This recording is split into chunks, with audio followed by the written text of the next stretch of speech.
Representative McKean. Seeing no further discussion, the Representative Van Beber. Thank you, Madam Chair. I'll make this brief, as I can sense that that's the need right now. But I will say this.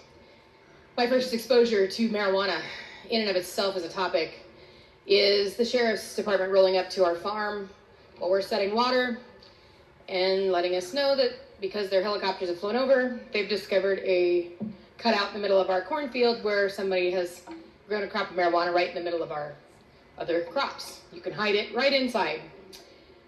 And I remember as a child in the state of Colorado, watching the spectrum of growth over time and what this topic would mean to us, both personally as a family, for me as an educator, for us as business owners, and as community members.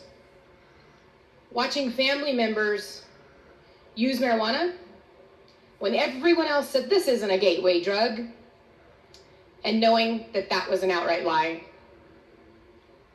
Watching my students, who are now adults, tell me, Mrs. Van Beber, if you talk to kids, if you talk to middle schoolers, if you talk to high schoolers, you let them know, don't start taking marijuana because you will be addicted. To say you won't is another lie. And then I think about the people that go straight from this to other illicit drugs and what it has cost us in human tragedy. And as Representative Amabile said, in family tragedy. The costs are high. And I remember thinking as this topic came up, and as I heard my parents discuss it, and they often had those words in the conversation, unintended consequences. What are the unintended consequences of a topic such as this? And clearly they're here. I remember thinking as a young woman, what did they think they were passing into law in Colorado? It wasn't black herbal tea, it's a drug. It's a drug. And at the end of the day, obviously, anybody with two brain cells operating at the same time was going to be able to deduce there would be unintended consequences. And here we are today. So I would say yes.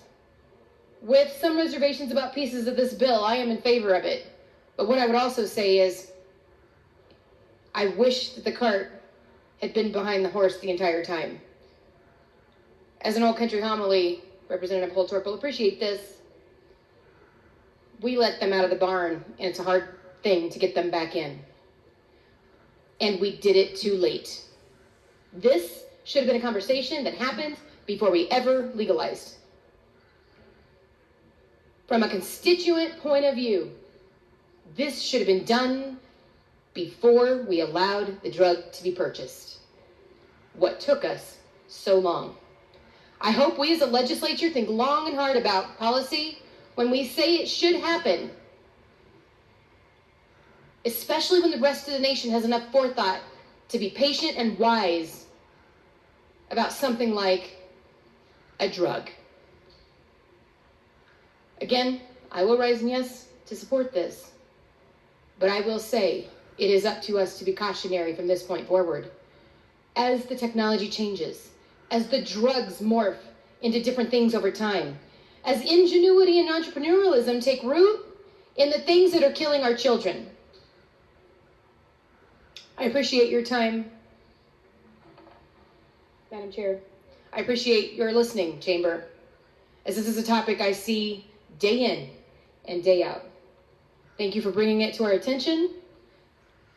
I wish it had been sooner, and I hope it is everything we hope it to be to stop the destruction of Colorado youth. Representative Will.